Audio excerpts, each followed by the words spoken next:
माता गायत्री यानी सद्बुद्धि की देवी, ज्ञान की देवी। माता गायत्री यानी युग की शक्ति।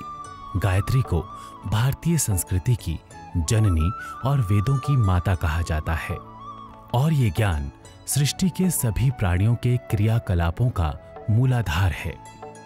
गायत्री से ही चारों वेद और उनकी रचनाएं उत्पन्न हुई हैं। जो कुछ वेद में है उसका सार गायत्री है। ईश्वर वैसे निराकार है। सभी लोग, जितने भी विद्वान लोग हैं या दार्शनिक है, उनका मत है कि ईश्वर दिखाई नहीं देता। लेकिन वही ईश्वर जब ये सृष्टि नहीं बनी हुई थी, उससे पहले उसने संकल्प लिया कि मैं एक से अनेक हो जाऊं, और वह निराकार ईश्वर की जो संकल्प शक्ति है, जिसके माध्यम से उसने प्रकृति की रचना की, और प्रकृति और ईश्वर दोनों के माध्यम से जीव जंतुओं की और वनस्पति की रचना हुई। तो वह शक्ति ईश्वर की, जिसके संकल्प के माध्यम से ये सृष्टि, जीव, जड़, चेतन सभी बने हुए हैं, वो वास्तव में गायत्री है। माना जाता है कि ज्येष्ठ शुक्ल दशमी की पुण्य बेला में महर्षि विश्वामित्र के कठोर तप से प्रसन्न होकर मां गायत्री ने उन्हें दर्शन दिए। मां गायत्री के आशीर्वाद से तप को पूर्णता मिलने के बाद ही विश्वामित्र क्षत्रिय से ब्रह्मर्षि बन गए।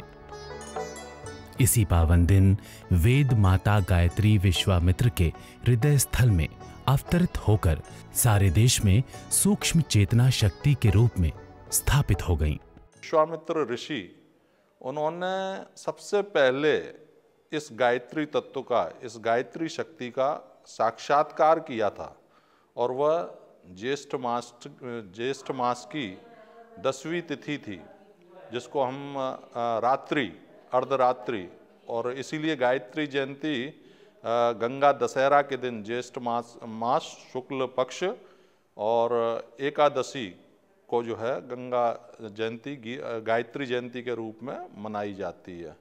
तो उस दिन वास्तव में सृष्टि के सृजन का दिन है। सारी सृष्टि की रचना उस दिन की गई थी। पूरे देश और दुनिया में माता गायत्री के अवतरण को गायत्री जयंती के रूप में बड़े ही हर्ष और उल्लास के साथ मनाया जाता है। युग तीर्थ शांति कुंज हरिद्वार में इस पर्व पर एक अलग ही छटा दिखाई देती है।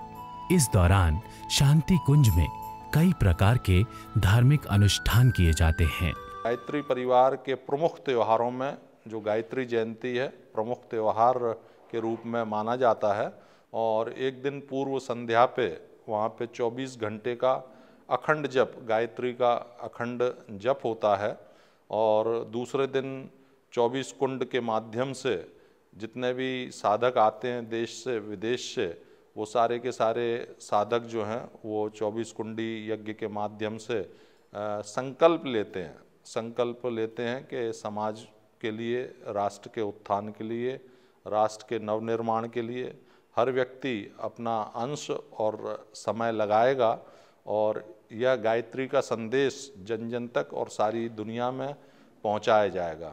और गायत्री जयंती की प्रातःकालीन वेला में 5 बजे जो है दीक्षा का क्रम होता है। विशेष दीक्षा जो परम श्रद्धेय सैलवाला पंड्या बहन जी, जो अधिष्ठाता हैं इस समय, गायत्री परिवार की प्रमुख हैं, उनके द्वारा गायत्री मंत्र की दीक्षा दी जाती है। गायत्री वो शक्ति है जिनका अनुसरण करने से मनुष्य बड़ी से बड़ी बाधा को पार करते हुए अपने जीवन को विकास के मार्ग पर ले जा सकता है। माता गायत्री का महामंत्र अर्थात गायत्री मंत्र सनातन अनादिकाल का मंत्र है।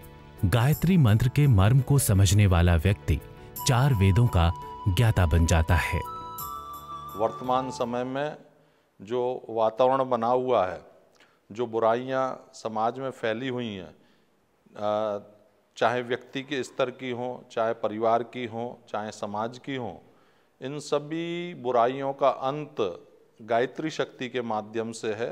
जिसको आप विचार परिवर्तन बोल सकते हैं। गायत्री माता की वंदना और उपासना का महत्व केवल हिंदू धर्म के लिए ही नहीं है, बल्कि ये संसार के प्रत्येक प्राणी के लिए महत्वपूर्ण और जीवन संवारने का मार्गदर्शन है। गायत्री प्रार्थना जो है वो किसी रूप की प्रार्थना नहीं है, किसी व्यक्ति की प्रार्थना नहीं है, और एक तरह से ईश्वर को आप जिस रूप में भी मानते हैं उसमें केवल गुण दिए गए हैं कि ईश्वर कैसा है। ईश्वर जो है सुख स्वरूप है, श्रेष्ठ है, तेजस्वी है, पाप नाशक है।